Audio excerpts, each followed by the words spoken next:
नमस्कार दोस्तों, आप लोग का हमारे चैनल में फिर से एक बार स्वागत है।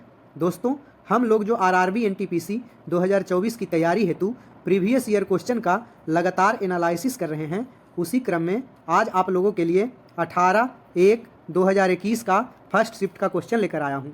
दोस्तों, जैसा कि आप लोग को पता है कि हर एक सेट में मैं जीके जीएस का एनालिसिस तो करता ही हूँ, साथ में करंट का न्यू अपडेट भी देता हूँ।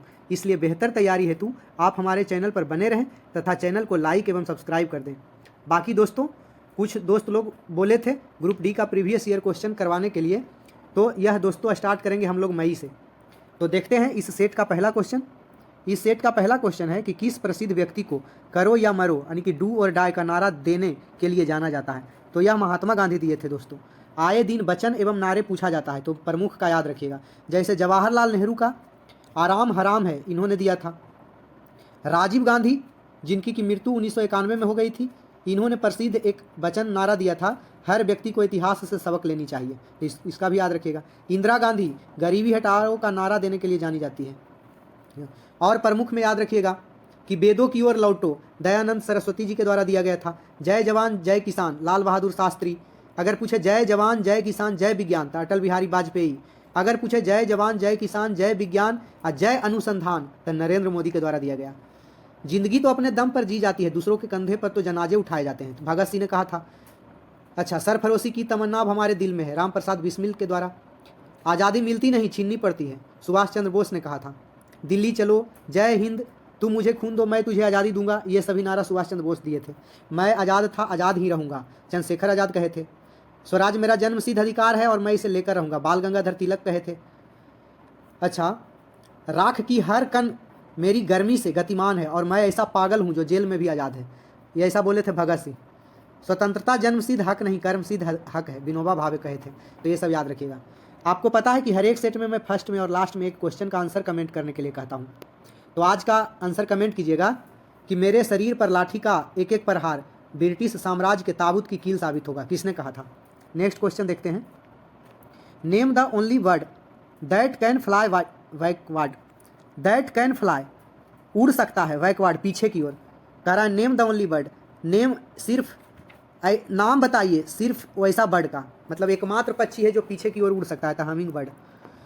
पीछे ही नहीं दोस्तों, पूछेगा किसी भी दिशा में, यानी उत्तर दक्षिण पूरब पश्चिम सब जगह उड़ने में सक्षम है हमिंग बर्ड, जो कि छोटा पक्षी के अंतर्गत आता है दोस्तों। हमिंग बर्ड की उत्पत्ति दक्षिण अमेरिका में हुई थी। और इसी तरह से पेंगुइन का याद रखिएगा कि पेंगुइन कीवी एमू ये सब पक्षी जो है दोस्तों, यह ठंडे प्रदेशों में पाए जाते हैं और उड़ने में असमर्थ होते हैं ये सब। स्पैरो मतलब गोरैया दोस्तों गांव में पाया जाता है और बिहार का राजकीय पक्षी भी है। याद रखेंगे इससे 20 मार्च को गोरैया दिवस मनाया जाता है। वुड पीकर गांव में इसको बोलते हैं कठफोड़वा दोस्तों, जो कि लकड़ी को खोद के उसके अंदर घर बनाता है। नेक्स्ट क्वेश्चन देखते हैं। डैश पूरी तरह से भारतीयों द्वारा प्रतिबंधित पहला बैंक था। तो पंजाब नेशनल बैंक जो है पूरी तरह से भारतीयों के अधीनस्थ पहला बैंक था। पंजाब नेशनल बैंक का स्थापना दोस्तों 1894 में किया गया था और लाला लाजपत राय, दयाल सिंह मजीठिया ये सब मिलकर किए थे। अगर पूछे बैंक से रिलेटेड तो बहुत सारे फैक्ट पिछले कई सेट में बता दिया हूँ, आज थोड़ा कुछ नया बताते हैं। भारत में पहला विदेशी बैंक कौन है दोस्तों, तो HSBC। HSBC का फुल फॉर्म क्या है, तो Hong Kong and S for Shanghai, B for banking corporation, C से। तो HSBC भारत में पहला विदेशी बैंक है और ATM शुरू करने वाला पहला बैंक भी यही है, HSBC बैंक। अच्छा, ISO जो मान्यता देता है बहुत सारे चीज़ों के गुणवत्ता का दोस्तों, तो ISO सर्टिफिकेट पाने वाला पहला बैंक याद रखिएगा केनरा बैंक है, तो इसको भी ध्यान रखिएगा। इलाहाबाद बैंक के बारे में याद रखिएगा कि भारत का सबसे पुराना संयुक्त स्टॉक बैंक है इलाहाबाद बैंक, और इसकी स्थापना 1865 में हुई थी।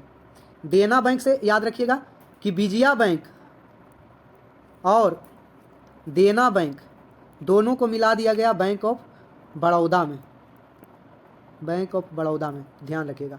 अगर करेंट अफेयर में पूछे कि भारत में सार्वजनिक क्षेत्र की बैंकों की संख्या कितनी है, तो याद रखेंगे टोटल 12 है।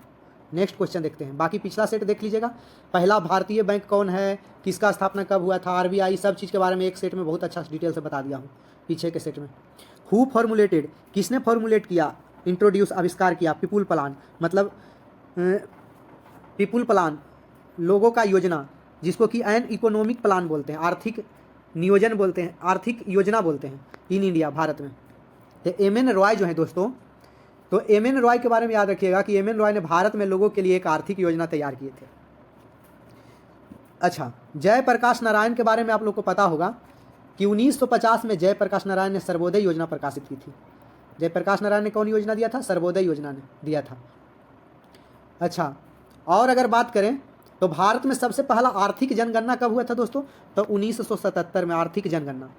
सिंपल वाला जनगणना वो तो आप लोग जानते हैं कि 1872 में हुआ था लॉर्ड मेयो के शासनकाल में, और लगातार वाला जो 10-10 वर्ष पे जनगणना होता है 1881 में रिपन ने रिवीजन किया। याद रखिएगा, हर 10 साल पर जो रिवीजन होता है जनगणना वो रिपन लाया था। तो ट्रिक के तौर पे याद रखिएगा, रिपन ने रिवीजन किया। 1872 में लॉर्ड मेयो, 1881 में लॉर्ड रिपन ने किया। लेकिन 1977 में जो आर्थिक जनगणना हुई थी, लोगों की जनगणना नहीं हुई थी दोस्तों। और 1945 में एम एन रॉय ने जन योजना बनाया था दोस्तों। एम एन रॉय, राष्ट्रीय नियोजन समिति एक आया था दोस्तों, उसका गठन 1938 में जवाहरलाल नेहरू के द्वारा किया गया था, JLN के द्वारा, जवाहरलाल नेहरू के द्वारा। अच्छा, सरदार वल्लभ भाई पटेल, बिना एक बूंद खून गिराए सारे भारत को एक करने वाले, जो कि भारत के पहले उप प्रधानमंत्री थे। और CD देशमुख के बारे में जानते ही हैं, भारत के पहले भारतीय गवर्नर, यानी कि RBI के भारत के पहले भारतीय गवर्नर CD देशमुख थे। और ओसबोर्थ स्मिथ जो थे ओवरऑल पहले गवर्नर। तो ध्यान रखिएगा।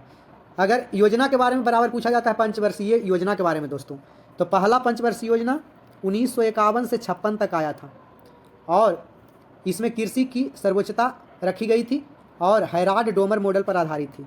जबकि 1956 से लेके 1961 में दूसरी पंचवर्षीय योजना आई थी और PC महालनोबिस मॉडल पर आधारित था। इसमें उद्योग की प्राथमिकता दी गई थी दोस्तों। नेक्स्ट क्वेश्चन देखते हैं, निम्नलिखित में से कौन सा कंप्यूटर वायरस नहीं है लेकिन मूल रूप से कंप्यूटर भाषा है? तो पाइथन कंप्यूटर वायरस नहीं है दोस्तों, कंप्यूटर भाषा है। जैसे कोबोल, प्रोलॉग, बेसिक, ये सब कंप्यूटर की भाषा होता है। तो पाइथन जो है कंप्यूटर वायरस नहीं है बल्कि कंप्यूटर की भाषा है। ऐसे पाइथन एक सांप भी होता है दोस्तों, सांप का प्रजाति। कंप्यूटर वायरस नहीं है तो वायरस, कंप्यूटर वायरस किसे कहते हैं? तो कंप्यूटर वायरस एक छोटा सा दुर्भावनापूर्ण तैयार किया हुआ सॉफ्टवेयर रहता है जो किसी भी वैलिड प्रोग्राम के साथ जुड़ के या इंटरनेट के द्वारा कंप्यूटर के मेमोरी में प्रवेश करता है और सिस्टम से डाटा चुरा लेता है। कंप्यूटर वायरस के बहुत सारे एग्जाम्पल आप लोग पढ़े होंगे, जैसे वॉर्म, ट्रोजन हॉर्स, की लॉगर, एक सबसे फेमस स्पाई बेयर का नाम सुने होंगे। अच्छा, इसका भी नहीं सुने होंगे तो माल बेयर जरूर सुने होंगे। ये सब कंप्यूटर वायरस के एग्जाम्पल हैं दोस्तों। नेक्स्ट क्वेश्चन देखते हैं, निम्नलिखित में से किस विद्वान ने ज्योग्राफी शब्द सृजित किया था? तो इरेटोस्थनीज ज्योग्राफी शब्द जो है सृजित किया था। इरेटोस्थनीज जो है यूनान के थे और ये गणितज्ञ, भूगोलवेत्ता, खगोलविद, संगीतकार सब थे दोस्तों। पहले वाला आदमी सब लोग बहुत सारे टैलेंटेड होते थे, 2-3 चीज़ का नॉलेज उन्हें रहता था। अगर अरस्तु की बात करें तो अरस्तु राजनीति विज्ञान के जनक कहे जाते हैं। जीव विज्ञान के जनक भी अरस्तु को कहा जाता है।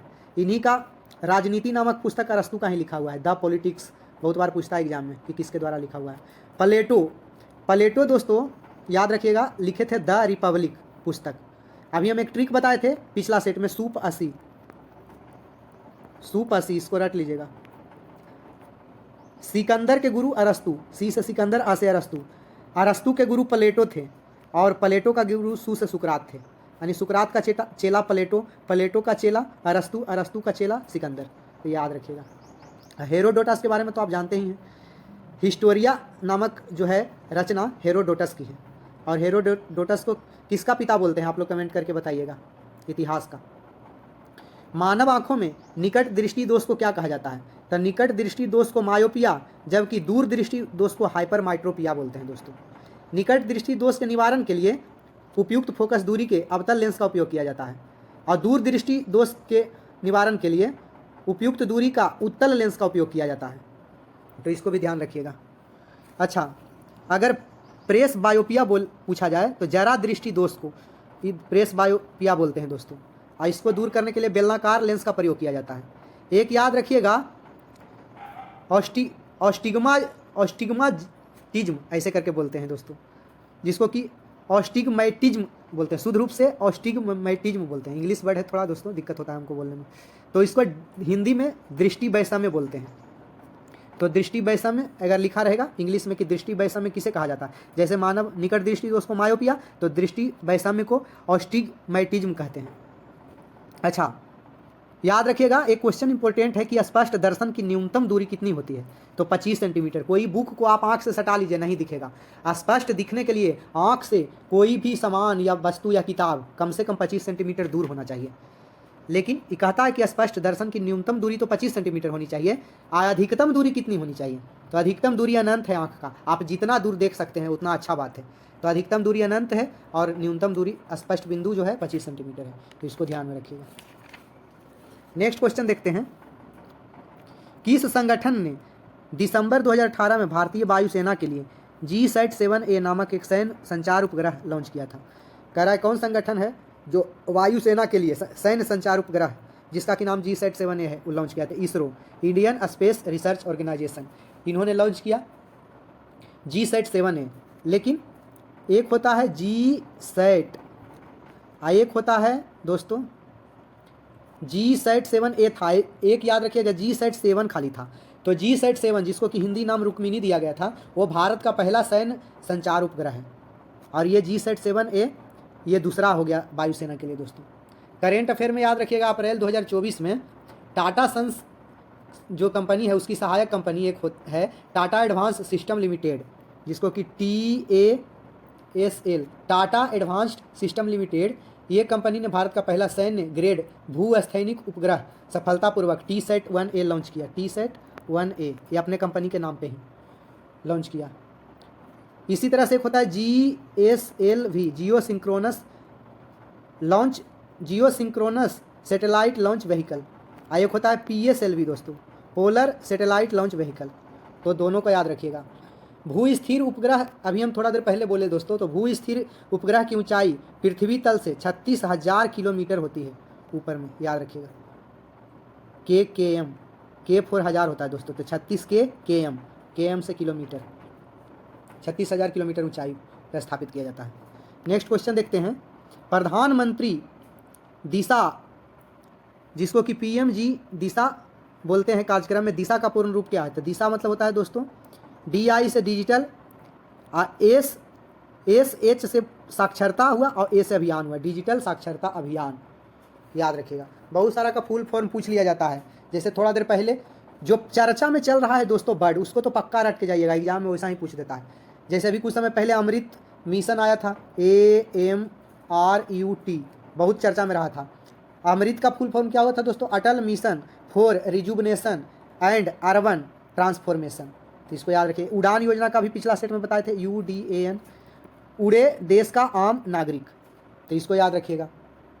उसी तरह से एक मुद्रा योजना आया था, तो मुद्रा का भी याद रखिएगा। मुद्रा टाइम लगता है दोस्तों, तो यही टाइम आपको एक दिन काम आएगा, क्योंकि मैं चाहता हूं कि थोड़ा रिलेटेड, मैं भी क्वेश्चन पढ़ के निकल सकता हूं सभी की तरह दोस्तों, लेकिन मैं चाहता हूं कि जितना संभव हो डिटेल बता दें।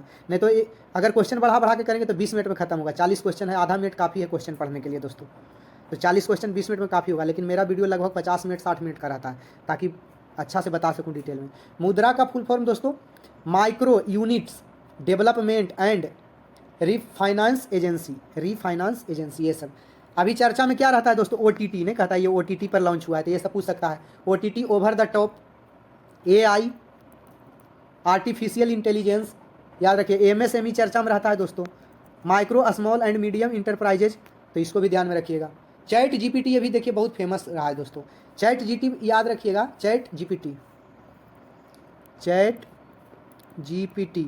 चैट से चैट, अच्छा G से जनरेटिव प्री ट्रेंड, और pre trend T for transformer, तो इसको भी याद रखिएगा। नेक्स्ट क्वेश्चन देखते हैं।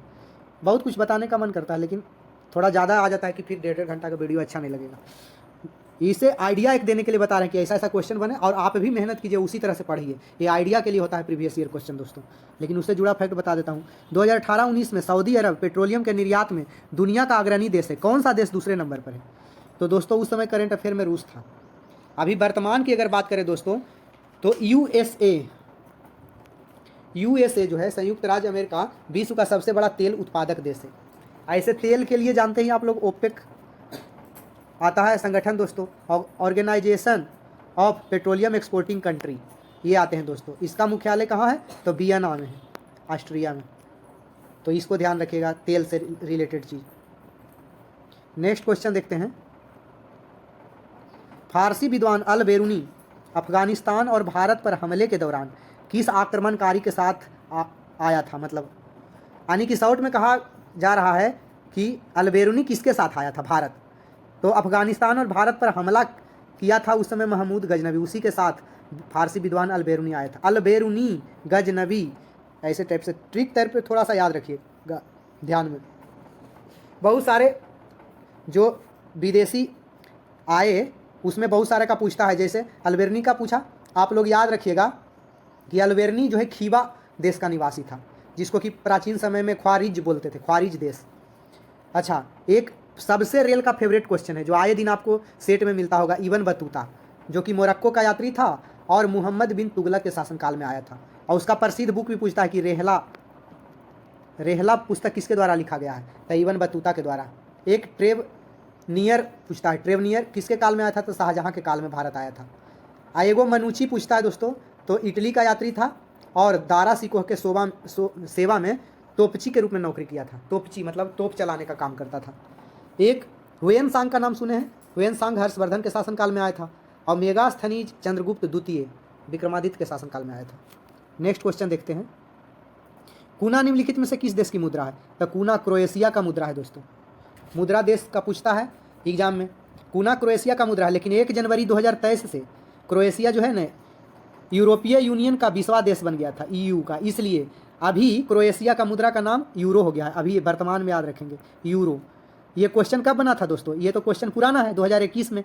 तो उस समय क्रोएशिया का मुद्रा कूनो था दोस्तों, लेकिन 1 जनवरी 2023 से अभी 2 साल पहले EU का सदस्य देश क्रोएशिया बन गया। इसलिए अब इसका मुद्रा पूछेगा एग्जाम में तो यूरो बताइएगा।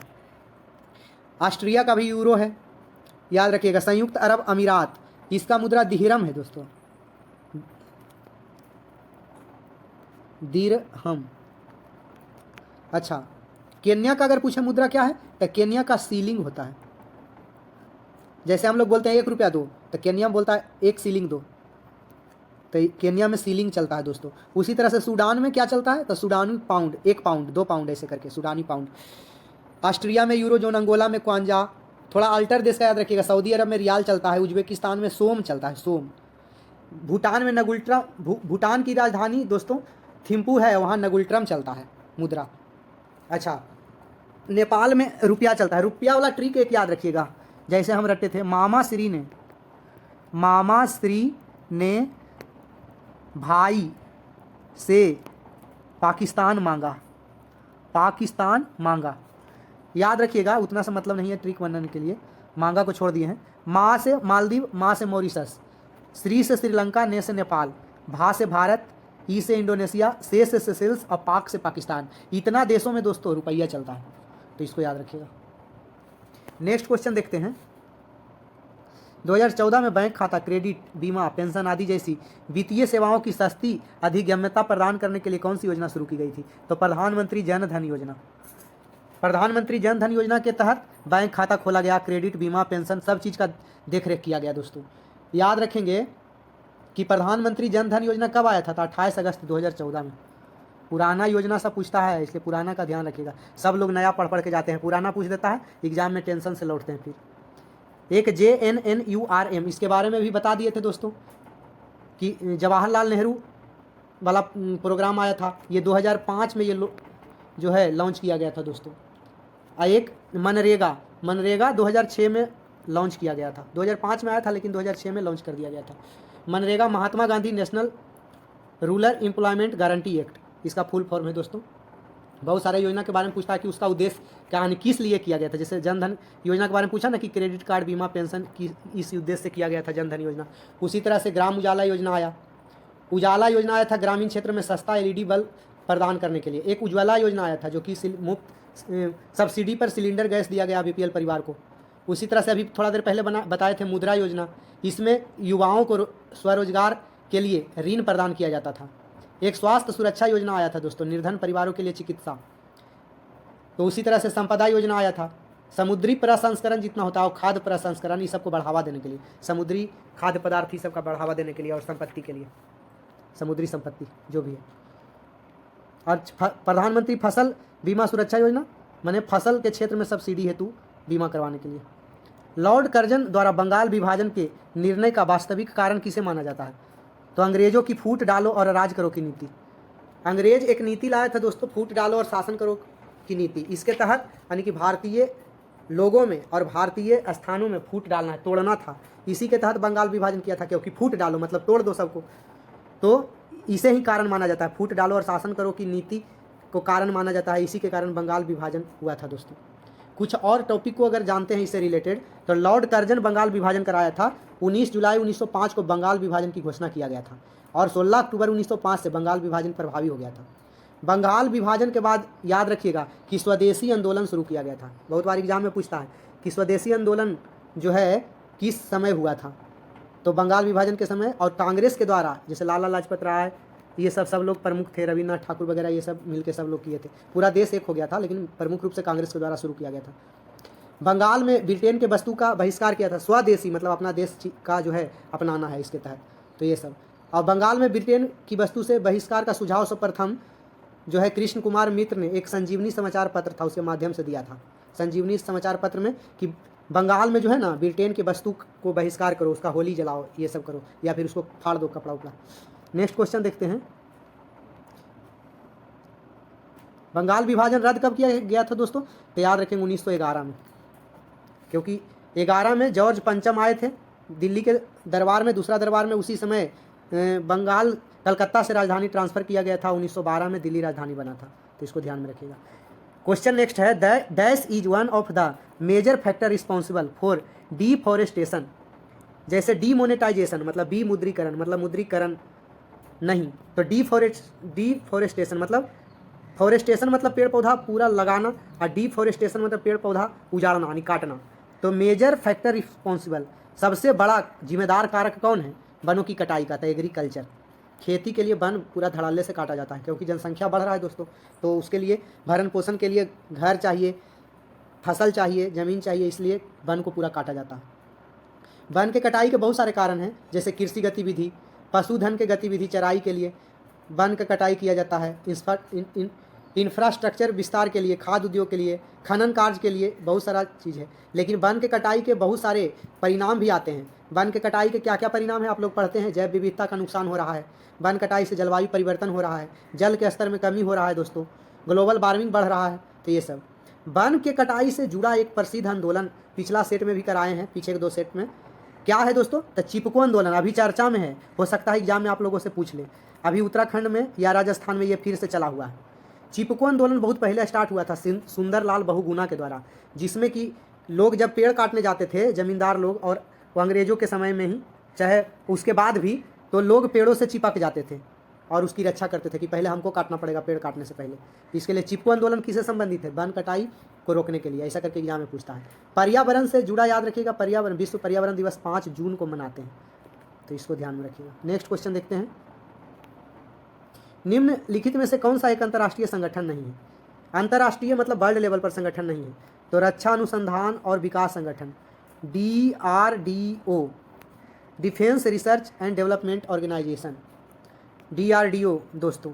तो DRDO की स्थापना 1958 में हुई था। ये अंतर्राष्ट्रीय लेवल का संगठन नहीं है, यह भारत का संगठन है, जो कि बहुत सारा चीज़ का डिजाइन करता है, डिफेंस क्षेत्र का डिजाइन करता है दोस्तों। और DRDO का स्थापना 1958 में हुआ, इसका मुख्यालय नई दिल्ली में। अच्छा, याद रखेंगे विश्व पर्यटन संगठन, तो विश्व जिसमें लगा है दोस्तों, जान लीजिए कि अंतर्राष्ट्रीय लेवल का संगठन है। इसका मुख्यालय मैड्रिड, जिसको कि स्पेन बोलते हैं, स्पेन देश में मैड्रिड है, उसी में स्थित है विश्व पर्यटन संगठन का मुख्यालय। आर्थिक सहयोग तथा विकास संगठन का मुख्यालय दोस्तों पेरिस, फ्रांस देश में है।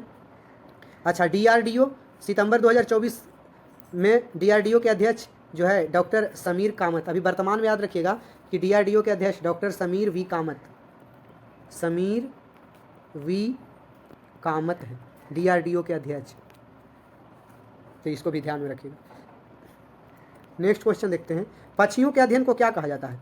तो पक्षियों के अध्ययन को ऑर्निथोलॉजी कहा जाता है दोस्तों। बहुत सारा अध्ययन के बारे में पूछता है, बहुत दिन पर ऐसा क्वेश्चन मिला है दोस्तों, तो इससे रिलेटेड बहुत सारे चीज़ रट लीजिएगा। जैसे हर्पेटोलॉजी में किसका अध्ययन किया जाता है? तो हर्पेटोलॉजी में सरीसृप का अध्ययन किया जाता है। सरीसृप में किसको बोलते हैं? बहुत सारे लोग सरीसृप से समझ जाते हैं सांप। सांप ही नहीं बल्कि दोस्तों जितना रेंगने वाले जीव आते हैं सब सरीसृप के अंतर्गत आते हैं, उसमें सांप भी आता है। अगर स्पेशल सांप का अध्ययन पूछा तो सर्पेटोलॉजी बोलिएगा उसको, सर्पेटोलॉजी। या फिर सर्पों का अध्ययन ओफियोलॉजी में भी किया जाता है, ओफियोलॉजी। ऑस्टियोलॉजी में अस्थियों का अध्ययन किया जाता है। पोमोलॉजी में फलों का अध्ययन किया जाता है। ऑप्थेल्मोलॉजी में किसका अध्ययन किया जाता है? आँख से रिलेटेड सभी अध्ययन किया जाता है, बीमारी उमारी जो भी उससे दोस्तों याद ही रखेगा। एंथ्रोपोलॉजी में किसका अध्ययन किया जाता है? मानव समाज का, सभ्यता संस्कृति का, ये सब का, तो ये सब याद रखिएगा। माइकोलॉजी में कवकों का, फाइकोलॉजी में शैवालों का अध्ययन किया जाता है। एंटोमोलॉजी में कीटों का अध्ययन किया जाता है। एपीकल्चर में मधुमक्खी का अध्ययन किया जाता है, मधुमक्खी पालन का। सेरीकल्चर में रेशम कीट पालन का अध्ययन किया जाता है। और पीसीकल्चर में मछली पालन का अध्ययन किया जाता है। जबकि इकिथोलॉजी रहेगा दोस्तों तो सिर्फ मछलियों का अध्ययन किया जाता है। तो ये सब इतना चीज़ बता दिया। नेक्स्ट क्वेश्चन देखते हैं। निम्नलिखित में से कौन सा शहर द गोल्डन ट्राइंगल नामक पर्यटन परियोजना का हिस्सा नहीं है? तो गोल्डन ट्राइंगल मतलब जिसको कि 3 शहर को आपस में जोड़ना है गोल्डन ट्राइंगल के अंतर्गत, तो तीनों में कौन नहीं है? तो दोस्तों लखनऊ नहीं है, जयपुर, आगरा और दिल्ली, ये तीनों है दोस्तों। इसको ट्राइंगल को कुछ इस तरह बनाइए आप लोग, दिल्ली, जयपुर, आगरा, जयपुर और दिल्ली, कुछ इस तरह से बनेगा दोस्तों। ये पश्चिम में जयपुर, यानी कि समझ लीजिए एक ट्राइंगल से तीनों शहर को जोड़ना है, जिसमें कि जयपुर, आगरा और दिल्ली आते हैं तीनों। लखनऊ उसके अंतर्गत नहीं आता है। लेकिन एक गोल्डन ट्राइंगल आप लोग पढ़े होंगे वर्ल्ड में है दोस्तों। गोल्डन ट्राइंगल क्या है? तो अवैध ड्रग्स का कारोबार करता है वो देश, और उत्पादन भी करता है जैसे अफीम वगैरह का। तो कौन कौन है? थाईलैंड, लाओस और म्यांमार, ये तीनों के सीमाओं को छूता है गोल्डन ट्राइंगल। एक होता है बरमूडा ट्राइंगल, पढ़े होंगे, पिक्चर भी निकला हुआ है। वो उत्तर पश्चिम अटलांटिक महासागर का एक क्षेत्र है, वो आज भी रहस्य बना हुआ है दोस्तों, बरमूडा ट्राइंगल। अच्छा, इस चीज़ को ध्यान में रखिएगा, ऐसा क्वेश्चन एग्जाम में पूछता है। संयुक्त राष्ट्र द्वारा पर्यावरण एवं विकास पर रियो घोषणा को मंजूरी किस वर्ष दी गई थी? तो 1992 में दी गई थी दोस्तों। 1992 में इसलिए दी गई थी कि 1992 में प्रथम पृथ्वी सम्मेलन हुआ था, जो कि पिछला सेट में बढ़िया से हम करा दिए हैं। 1992 में ब्राज़ील के शहर रियो डी जेनेरियो में हुआ था, इसलिए रियो घोषणा इसको बोलते हैं। 1992 में आया था। इसको प्रथम पृथ्वी सम्मेलन बोलते हैं। इसी में 21 एजेंडा पर चर्चा किया गया था, मुद्दा पर, उद्देश्य पर, इसलिए इसको इसी में एजेंडा 20 AJ शॉर्ट में लिख देते हैं, AJ 21, एजेंडा 21 पर चर्चा किया गया था। इसके जस्ट 5 साल के बाद 1997 में एक जो है और पृथ्वी सम्मेलन, दूसरा पृथ्वी सम्मेलन हुआ था। इसलिए चूंकि इसके 5 साल के बाद हुआ, इसलिए इसको +5 सम्मेलन कहते हैं। फिर इसके 1992 के 10 साल पे हुआ एक 2002 में, जिसको कि तीसरा पृथ्वी सम्मेलन बोलते हैं, और इसको +10 सम्मेलन भी कहा जाता है। तो इसको ध्यान में रखिएगा। और संयुक्त राष्ट्र के बारे में तो लगभग सभी सेट में करा दिए हैं, इसलिए इसमें नहीं कराएंगे। एक सेट में तो पूरे डिटेल करा दी थे, अंग वगैरह सब कुछ का, इसलिए कहते हैं सभी सेट को देखिए। अगर बहुत सारे लोग वीडियो छोड़ के चल जाते हैं, आप समझ लीजिए कि एक किसान अच्छा फसल भी चाहेगा और सोचेगा ज़्यादा टाइम हम ना दें, तो ऐसे ही होगा। आप स्टूडेंट हैं तो सोचिए कि दिन भर मेरा पढ़ने में ही टाइम जाए, तो टाइम तो देखना ही नहीं है स्टूडेंट को, तब जाके सफलता मिलती है दोस्तों। बहुत सफलता कष्ट से मिलती है। बहुत सारा सम्मेलन है, बता देते हैं कुछ कुछ सम्मेलन। स्टॉकहोम सम्मेलन 1992 में आया था दोस्तों, याद रखिए। एक लंदन कॉन्वेंशन आया था एक 1972 में। उसी तरह से वियना सम्मेलन के बारे में पूछता है, 1985 में आया था। उसी तरह से एक मॉन्ट्रियल प्रोटोकॉल या सम्मेलन पूछता है 1987 में, जो कि बराबर एग्जाम में पूछते हैं। ओजोन परत वाला और ये सब हरित गृह वाला। एक क्योटो प्रोटोकॉल आया था दोस्तों, क्योटो प्रोटोकॉल 1997 में आया था। ये सब, ये तो पक्का 2 याद रखिएगा। मॉन्ट्रियल प्रोटोकॉल कब आया था? 1987 में, और क्योटो प्रोटोकॉल 1997 में। ये दोनों पक्का याद रखिएगा। नेक्स्ट क्वेश्चन देखते हैं। UN पर्यावरणीय गतिविधियों का समन्वय करने वाला अंतर्राष्ट्रीय संगठन कौन है? अभी UN बोले थे, संयुक्त राष्ट्र, यूनाइटेड नेशन ऑर्गेनाइजेशन, UNO, जिसकी स्थापना 24 अक्टूबर 1945 में हुई थी। अभी जस्ट इसके ऊपर वाला भी क्वेश्चन में UN के बारे में था। तो कह रहा है UNO का ऐसा कौन सा संगठन है जो पर्यावरणीय गतिविधियों का समन्वय करता है? तो संयुक्त राष्ट्र पर्यावरण कार्यक्रम, UNEP, united nation environment programme, इसको बोलते हैं। इसका मुख्यालय आप लोग याद रखेंगे, बहुत सारा बता दिए हैं, केन्या के नैरोबी में है स्थित। तो इसको ध्यान में रखें। बहुत सारा UN का अंग होता है जो हर अलग अलग क्षेत्रों में काम करता है। जैसे यूनिसेफ UNO का ही अंग है। वो संयुक्त राष्ट्र बाल कोष जो है, उसमें बच्चा से रिलेटेड सब कुछ का समन्वय किया जाता है, निगरानी किया जाता है, मॉनिटरिंग किया जाता है। एक संयुक्त राष्ट्र जनसंख्या कोष आता है, वो संयुक्त राष्ट्र जनसंख्या कोष संयुक्त राष्ट्र के जनसंख्या से संबंधित एजेंसी है। एक UNDP के बारे में भी बता दिए हैं। यूनाइटेड नेशन डेवलपमेंट प्रोग्राम, यह संयुक्त राष्ट्र का वैश्विक विकास नेटवर्क है दोस्तों। मानव विकास सूचकांक किसी के द्वारा जारी किया जाता है, याद रखिएगा। और उसी तरह से विश्व खाद्य कार्यक्रम होता है दोस्तों, जिसको कि हम लोग पढ़े हैं पिछला सेट में भी, WFP वर्ल्ड फूड प्रोग्राम, और इसका मुख्यालय रोम में है, इटली के रोम में। तो ये सब याद रखिएगा। नेक्स्ट क्वेश्चन देखते हैं, which of the following is not a part of the local government in India. करा इनमें से कौन, निम्नलिखित में इनमें से कौन नॉट ए पार्ट ऑफ, नहीं है हिस्सा local government in India. Local government Bharat में स्थानीय सरकार का हिस्सा नहीं है, कौन, द डेवलपमेंट अथॉरिटी। बाकी नगर पालिका, जिला परिषद और ग्राम पंचायत, ये तीनों दोस्तों लोकल स्थानीय सरकार का हिस्सा है। संविधान के याद रखिएगा भाग 9 के अंतर्गत एक अनुच्छेद 243 है दोस्तों, उसी में पंचायत से संबंधित प्रावधान का उल्लेख है। और पंचायती राज जो है दोस्तों राज सूची का विषय है, उसी के अंतर्गत नगर पालिका, जिला परिषद, ग्राम पंचायत ये सब आते हैं, पंचायती राज के अंतर्गत ही विषय है सब। बलवंत राय मेहता समिति जो थे यही त्रिस्तरीय पंचायत समिति का सुझाव दिए थे, और राजस्थान के नागौर में सबसे पहले अपनाया गया था, और दूसरा आंध्र प्रदेश में अपनाया गया था। भारतीय संविधान का एक 73वां जो है संविधान संशोधन अधिनियम 1992 में आया था, उसी के द्वारा पंचायती राज व्यवस्था को संवैधानिक दर्जा प्रदान किया गया है। भारत में अगर पूछे पंचायती राज व्यवस्था का शिल्पकार किसे कहा जाता है, तो बताइएगा कि BR मेहता जी को, BR मेहता।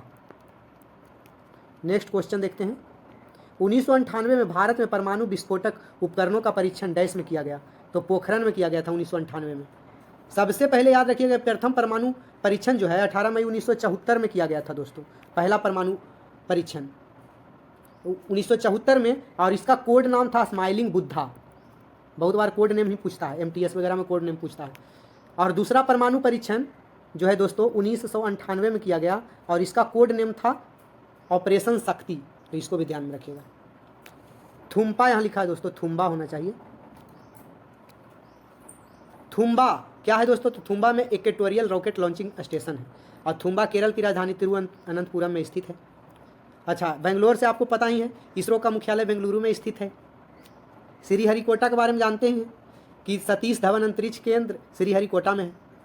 अच्छा, याद रखिएगा कि अंतरिक्ष आयोग और अंतरिक्ष विभाग का गठन 1972 में, हालांकि पिछला सेट में भी बताए हैं, 1972 ईस्वी में किया गया था। पिछला सेट बोलने से जस्ट पिछला नहीं दोस्तों, यह सेट 29वां रिकॉर्ड कर रहे हैं, 28 या 29 सेट में कहीं पे भी बता दिए होंगे।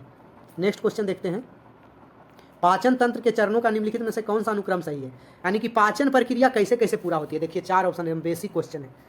पाचन के अंतर्गत सबसे पहले हम लोग खाना अपने मुंह में लेते हैं, जिसको अंतर्ग्रहण कहते हैं। उसके बाद पेट में पहुंच के पाचन का क्रिया होता है। उसके बाद खाना से जो इम्पोर्टेंट चीज़ है उसका अवशोषण होता है, और लास्ट में छोटी आंत में, और बड़ी आंत में लास्ट में जाके पानी का अवशोषण करके उत्सर्जन मल मूत्र के रूप में बाहर कर दिया जाता है। यही प्रक्रिया पाचन का होता है दोस्तों। मानव शरीर के अंदर आहार नाल और पाचन ग्रंथियां मिलकर जिस तंत्र का निर्माण करते हैं ना, उसे ही पाचन तंत्र कहते हैं। और लार ग्रंथि, यकृत, अग्नाशय पाचन ग्रंथि के प्रमुख ये सब अंग है। और अमाशय में भोजन का पाचन अम्लीय माध्यम से होता है दोस्तों, याद रखिएगा। अम्लीय माध्यम से क्यों होता है, क्योंकि HCl अम्ल, हाइड्रोक्लोरिक अम्ल का उपयोग वहाँ होता है। और छोटी आंत में भोजन का पाचन क्षारीय माध्यम से होता है। नेक्स्ट क्वेश्चन देखते हैं, बिहार का चंपारण महात्मा गांधी द्वारा वर्ष डैश में किए गए सत्याग्रह का साक्षी था, तो 1917 में बिहार का चंपारण महात्मा गांधी के द्वारा 1917 में आंदोलन किया गया था, नीलहे किसानों को बचाने के लिए अंग्रेजों के त्रासदी से। उसमें था दोस्तों 3 कठिया प्रथा लागू कर दिया था अंग्रेज लोग, नियम 3 कठिया माने 3/20, माने जिसका 20 कट्ठा 1 बीघा खेत है तो उसमें 3 कट्ठा में उसको नील की खेती करना अनिवार्य था। तो इसी के अत्याचार को देखते हुए बिहार के एक किसान थे, जमींदार थे, राजकुमार शुक्ल, वो गांधी जी को निमंत्रण दिए थे और उन्हीं के अनुरोध पे आए थे दोस्तों। अच्छा, बहुत सारा घटना के बारे में जिक्र में पूछता है, जैसे गांधी जी का असहयोग आंदोलन तो 1920 में आया, ये भी गांधी जी के द्वारा ही किया गया। गांधी जी के द्वारा और जो है दोस्तों दांडी मार्च भी किया गया, 12 मार्च 1930 को शुरू हुआ था, 12 मार्च 1930 को। पूना पैक्ट याद रखिएगा 1932 में हुआ था, ये सब पूछता है एग्जाम में ऐसे ऐसे। क्रिप्स मिशन ये सब पूछिएगा, पूछता है 1942 में आया था। कैबिनेट मिशन 1946 में आया था। जालियांवाला बाग हत्याकांड 13 अप्रैल 1919 में हुआ था चेम्सफोर्ड के काल में। तो ये सब का ईस्वी याद रखिएगा।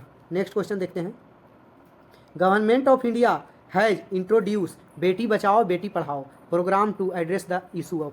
कहता है government of India introduce, Bharat सरकार इंट्रोड्यूस किया मैंने लॉन्च किया बेटी Bachao Beti Padhao programme to address issue, किस इशू पर जो है लॉन्च किया बेटी बचाओ बेटी पढ़ाओ। तो बेटी बचाओ नाम ही आ रहा कि बेटियों को बचाओ। लोग बहुत घर में आज भी दोस्तों बेटी के पैदा लेने पर उसे गर्भ में ही मार देते हैं, भ्रूण हत्या कर देते हैं।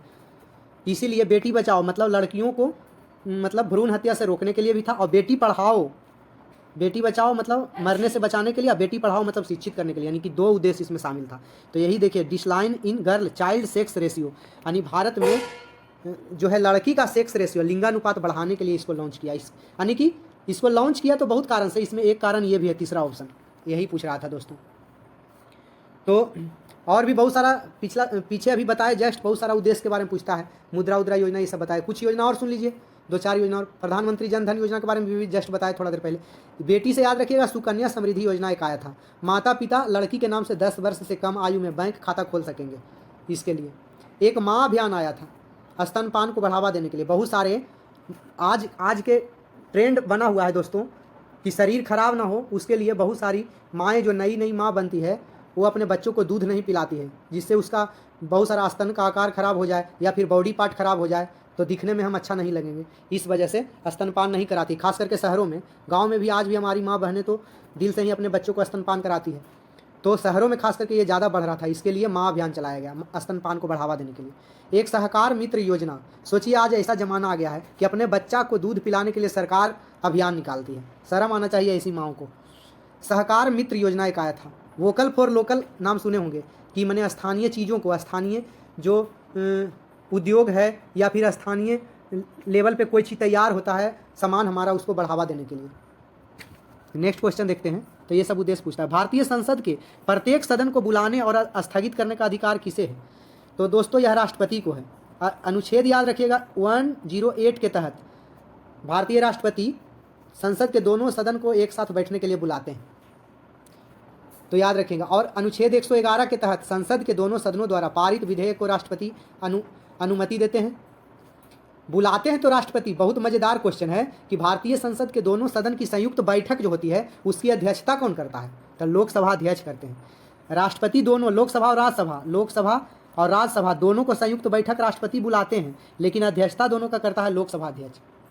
अनुच्छेद 53 के तहत संघ के समस्त कार्यपालिका शक्ति जो राष्ट्रपति में निहित होती है। और भारत के राष्ट्रपति महाभियोग की प्रक्रिया अर्ध न्यायिक प्रक्रिया है। अनुच्छेद 61 के तहत महाभियोग राष्ट्रपति पे चलाया जाता है। इसी तरह से राष्ट्रपति का याद रखिएगा 72, राष्ट्रपति का 72 में अनुच्छेद में दिया गया है पावर कि किसी को अगर मृत्यु दंड है या कठिन कारावास है तो उसको या क्षमादान दे सकते हैं या सजा को कम कर सकते हैं। नेक्स्ट क्वेश्चन देखते हैं, निम्नलिखित में से कौन सा कंप्यूटर का एक हार्डवेयर घटक नहीं है?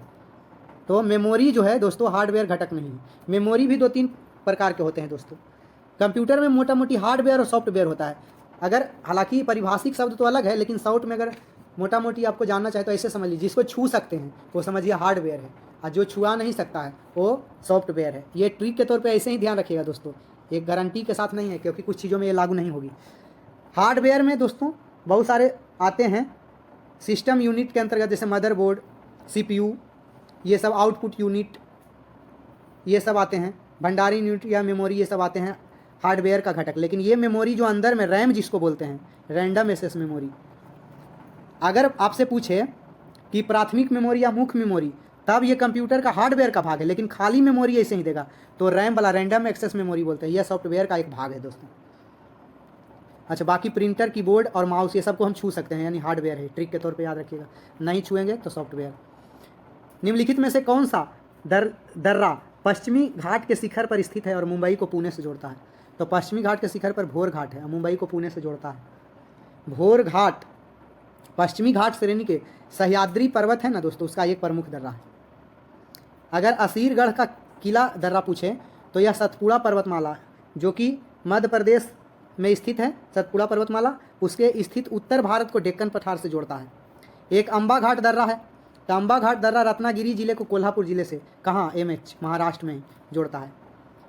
एक है तमहिनी घाट दर्रा, तो दोस्तों यह पुणे जिले के मुलसी तामिकी तालुका को जोड़ता है। ये सब उतना डिटेल में नहीं पूछेगा, पूछ देगा तमहिनी घाट, अम्बा घाट ये सब कहाँ है, तो सब महाराष्ट्र में दोनों है दोस्तों। एक दर्रा से याद रखिएगा काजो पीर बनीबू, काजो पीर, ये ट्रिक के तौर पे हम रटे थे दोस्तों अपने तैयारी के समय, काजो पीर बनीबू। यह जम्मू कश्मीर का दर्रा है। का से कारा कोरम दर्रा, जो से जोजिला दर्रा, पीर से पीर पंजाल दर्रा, ब से बनी से बनिहाल दर्रा, और बू से बुरजील दर्रा। ये सब दोस्तों काजो पीर बनी बू। उसी तरह से सीरो बड़ा याद रखिएगा, सीरो बड़ा। सिपकिला रोहतांग बड़ा लाचा दर्रा हिमाचल प्रदेश में है। माना नीति उत्तरा, तो माना दर्रा अनीति दर्रा ये उत्तरा मतलब उत्तराखंड। माना नीति उत्तरा ये सब उत्तराखंड में है दोस्तों। अच्छा, दीफू दर्रा अरुणाचल प्रदेश में है। तूजू दर्रा मणिपुर में है दोस्तों। ये सब अल्टर थोड़ा है, इसको याद रखिएगा। नेक्स्ट क्वेश्चन देखते हैं। स्वतंत्र भारत की पहली निर्वाचित संसद कब से अस्तित्व में आई? तो स्वतंत्र भारत की पहला निर्वाचित संसद 1951-52 में आई दोस्तों, क्योंकि 1951 से 52 तक चुनाव ही हुआ दोस्तों। तो 52 में चुनाव हो जाएगा तब तो संसद बनेगा। 51 में तो स्टार्ट ही हुआ था, देखिए कंफ्यूज करने के लिए 51 भी दे दिया, इसलिए ये सब चीज़ छोटा चीज़ है। प्रथम लोकसभा का चुनाव 1951 से स्टार्ट हुआ, 52 में हुआ, 52 तक चला दोस्तों। तो ध्यान रहे, प्रथम आम चुनाव 18 चरण में संपन्न हुआ था, 18 चरण में।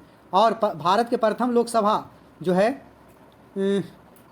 489 निर्वाचन क्षेत्रों पर हुआ था, 489 सीट पे चुनाव हुआ था और 68 चरण में हुआ था, तो इसको याद रखिएगा। और 17 अप्रैल 1952 को जो है प्रथम लोकसभा का गठन किया गया। स्वतंत्र भारत के पहला निर्वाचन आयुक्त कौन थे? तो सुकुमार सेन थे, ये भी पूछता है एग्जाम में। और भारतीय चुनाव आयोग की स्थापना 25 जनवरी 1950 को किया गया, 25 जनवरी 1950 को निर्वाचन, इसीलिए राष्ट्रीय मतदाता दिवस भी 25 जनवरी को मनाया जाता है भारत में। नेक्स्ट क्वेश्चन देखते हैं। हरे पौधे और कुछ जीवाणु अपने भोजन का निर्माण स्वयं करते हैं, वे निम्नलिखित में से कौन सी पोषण प्रक्रिया अपनाते हैं? कहता हरा पौधा और कुछ जो जीवाणु हैं वो अपना भोजन खुद से बना लेता है, कौन प्रक्रिया के द्वारा? तो इसको स्वपोषी पोषण बोलते हैं। स्वपोषी पोषण क्या होता है दोस्तों? तो वह विधि जिसमें जीव अपना भोजन स्वयं संश्लेषित करता है, उसे स्वपोषण कहते हैं। जबकि परपोषण, तो परपोषण होता है दोस्तों वह विधि जिसमें जीव अपने भोजन के लिए दूसरे जीव पर निर्भर रहते हैं, परपोषण कहते हैं। लेकिन परजीवी पोषण, एक जीव जब अपने पोषण के लिए दूसरे जीव पर आश्रित होता है तब परजीवी पोषण कहते हैं। मृतपोषी पोषण, जब कोई जीव अपने पोषण के लिए मरे हुए पेड़ पौधे जानवरों पर आश्रित होता है तब मृत पोषण कहते हैं उसको। तो ये सब ध्यान में रखिएगा। नेक्स्ट क्वेश्चन देखते हैं। पुस्तक the test of my life Yuvraj Singh ने लिखा है दोस्तों। बहुत सारा पुस्तक का पूछता है, क्रिकेट से रिलेटेड बहुत सारा याद रखिएगा, जैसे सचिन तेंदुलकर सर का, ये सचिन तेंदुलकर जो है लिखे हैं प्लेइंग इट माई वे, बराबर पूछता है एग्जाम में। उसी तरह से कपिल देव का याद रखिएगा, क्रिकेट इज माई स्टाइल, ऐसे करके। सुनील गावस्कर का सनी डेज, टाइगर वुड्स खिलाड़ी हैं, उनका हाउ आई प्ले गोल्फ लिखे हैं। सुनील गावस्कर का लिखा हुआ आइडल्स। अच्छा, test of my life Yuvraj Singh. उसी तरह से एक ब्रैडमैन वेस्ट हैं, वो बुक लिखे हैं रोलैंड पैरी। बलबीर सिंह हैं गोल्डन हैट्रिक, ऐसे करके लिखे हैं। तो ये सब चीज़ पूछ लेता है एग्जाम में। हड़प्पा सभ्यता की मुहरों पर निम्नलिखित में कौन सा पशु अक्सर देखा जाता था? तब बैल अक्सर देखा जाता था दोस्तों, हड़प्पा सभ्यता की मुहर पर बैल। हड़प्पा सभ्यता के जानने का प्रमुख स्रोत क्या था? मोहर था। मोहर सेलखड़ी नामक पत्थर का बनाया जाता था, बराबर एग्जाम में पूछता है सेलखड़ी। और कभी कभी एग्जाम में टेराकोटा भी दिया रहेगा। टेराकोटा से दो चीज़, प्राचीन मिट्टी के बने बर्तनों को हड़प्पा सभ्यता में टेराकोटा कहा जाता था, और मोहर भी टेराकोटा पे ही बनाया जाता था। तो दोनों को ध्यान में रखिएगा। मोहर वर्गाकार और आयताकार बनाया जाता था। आज भी देखिए कोई चीज़ का मोहर हम लोग ऐसा ही मोहर मारा जाता है वर्गाकार, लेकिन एगो नया चीज़ आज गोल मोहर भी रहता है। कोई करके आपका फॉर्म लेने जाइएगा गोल मोहर मारेगा, लेकिन आयताकार और वर्गाकार मोहर बहुत पहले से चला आ रहा है दोस्तों। मोहर पर बहुत सारे चित्रण मिलता है। मोहर पर गाय का चित्रण नहीं मिलता था। कभी कभी एग्जाम में पूछता है कि हड़प्पा सभ्यता की मोहरों पर कौन सा पशु नहीं मिलता था? तो गाय नहीं मिलता था। यहाँ बोला अक्सर देखा जाता था बैल ज़्यादा, लेकिन कौन नहीं मिलता था? गाय नहीं मिलता है। लेकिन अनुमान लगाया जाता है कि गाय उस समय होगा, जरूर होगा। मोहर पर हाथी, गेंडा, हिरन, भेड़, ये सब चीज़ का चित्रण मिलता है, लेकिन बैल अक्सर देखा जाता है। हड़प्पा सभ्यता में सर्वाधिक चित्रित पशु में एक श्रृंगी बैल है, एक सिंह वाला बैंक। अगर मोहनजोदारो फिल्म देखे होंगे तो देखते होंगे वो एक सिंही जो है, एक श्रृंगी बैल जिसको यूनिकॉर्न बोलते हैं, यूनिकॉर्न, वो एक मिथक पशु था। ऐसा कोई प्रमाण उसका तो मिला नहीं है, वो शायद धार्मिक प्रयोजन के लिए उसका इस्तेमाल किया जाता था। देखते होंगे जब हीरो या हीरोइनी कोई चीज़ ध्यान में करते थे पूजा पाठ, तो एक सिंह वाला बैल फिल्म में दिखाता है। पिक्चर भी बनता है बहुत मेहनत से दोस्तों, बहुत हम गौर किए हैं कि उसमें बहुत संयम से दिखाया गया है। एक बेफजूल आधुनिक चीज़ नहीं दिखाया जाएगा, नहीं तो तुरंत क्लेम कर दिया जाएगा। हड़प्पा सभ्यता की खोज 1921 में दयाराम साहनी के द्वारा किया गया और मोहनजोदाड़ो का 1922 में राखल दास बनर्जी के द्वारा किया गया।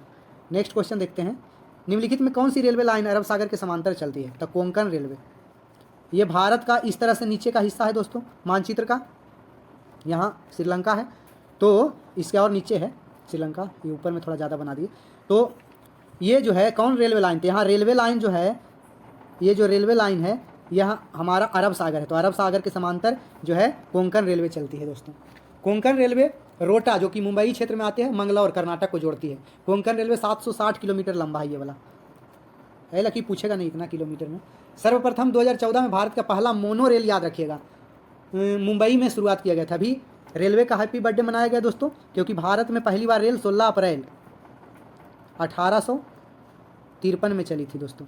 अभी आज हो गया कितना तारीख दोस्तों? 19 तारीख, 16 अप्रैल को अभी हैप्पी बर्थडे हुआ रेल का। और 16 अप्रैल 1853 में जो रेल चला उसका शुरुआत लॉर्ड डलहौजी को कहा जाता है। इसे भारत में रेलवे का जनक भी कहा जाता है भारत में, लेकिन रेल का जनक अगर पूछे तो जॉर्ज स्टीफेंसन को कहते हैं।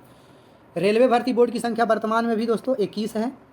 और मेट्रो रेल भारत में सर्वप्रथम कहाँ चली थी? तो मेट्रो रेल कलकत्ता में 1984 में और दिल्ली में 2002 में। नेक्स्ट क्वेश्चन देखते हैं, निम्नलिखित में से किस राज्य में रेलवे लाइन की लंबाई किलोमीटर में सबसे ज़्यादा है? तो उत्तर प्रदेश में सबसे ज़्यादा लंबा है। रेल से रिलेटेड बहुत सारे फैक्ट भी पिछले भी बहुत सेट में बता दिए हैं, अभी ध्यान में रखिएगा। कुछ समिति के बारे में बता देते हैं। रेल से रिलेटेड थॉमस रॉबर्टसन समिति आया 1901 में रेल प्रबंधन हेतु, 1901 में। उसी तरह से एक वर्थ समिति आया 1920 में रेल बजट को सामान्य बजट से अलग करने के लिए, 1920 में आया। यानी कि पहले रेल बजट और सामान्य बजट आता था अलग दोस्तों, एक साथ आता था, उसको अलग किया गया। पूछ देगा क्वेश्चन, ऐसा पूछा जाता है कि रेल बजट को सामान्य बजट से अलग करने के लिए कौन समिति आया था? तो एक वर्थ समिति 1920 में।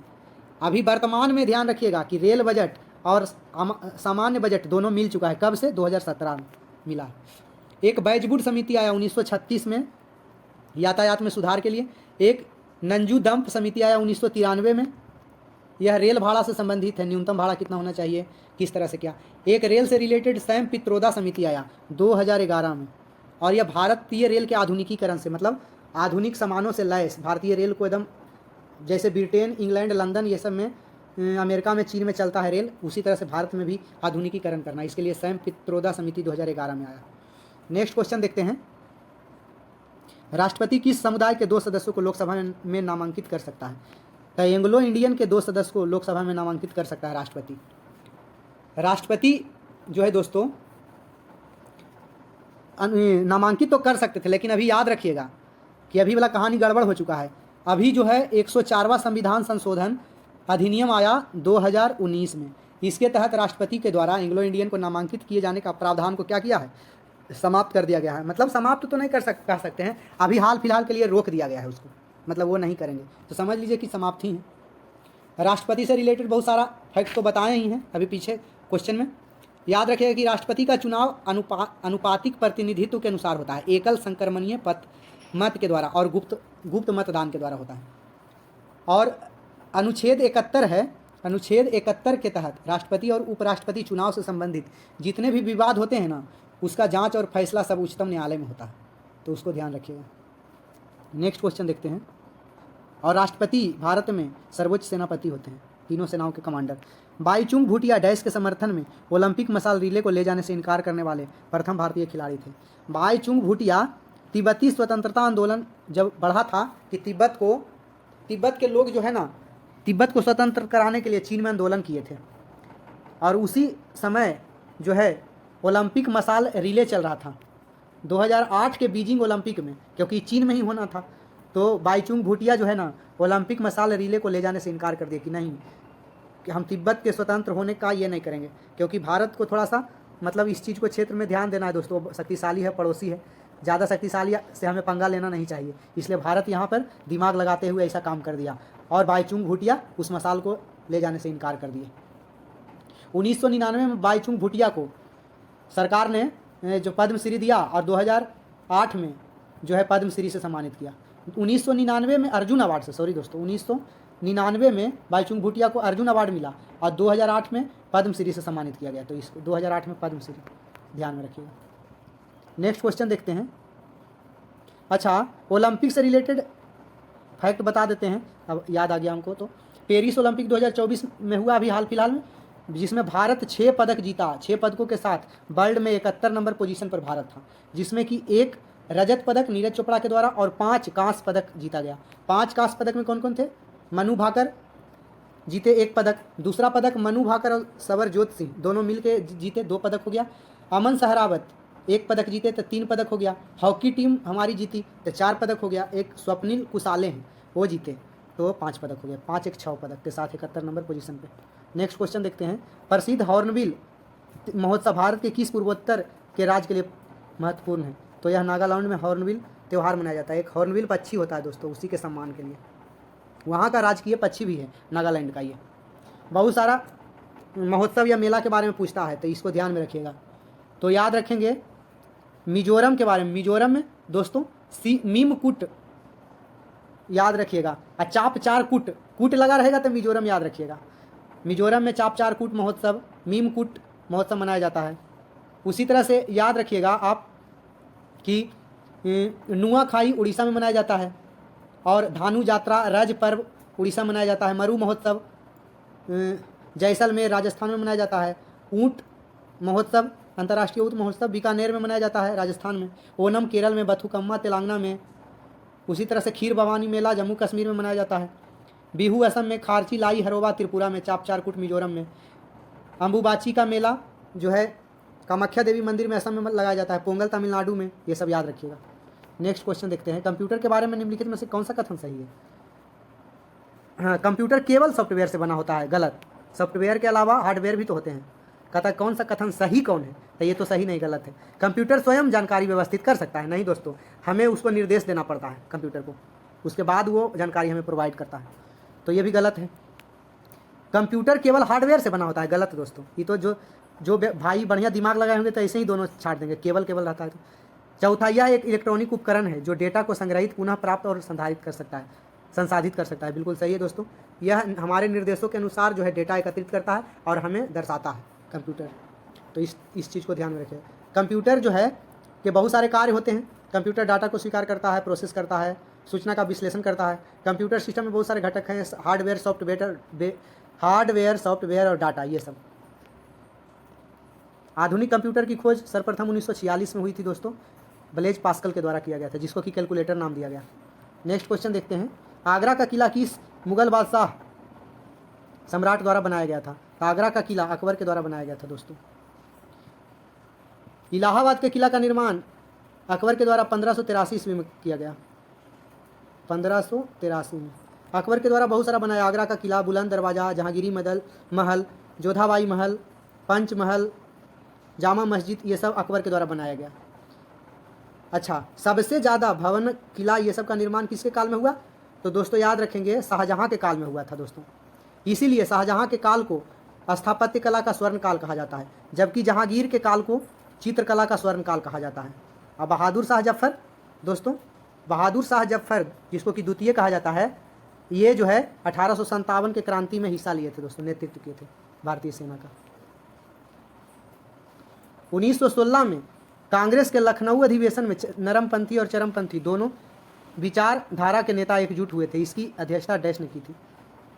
इसको समझने से पहले याद रखिएगा कि 1907 में भारतीय राष्ट्रीय कांग्रेस 2 गुट में बट गई थी।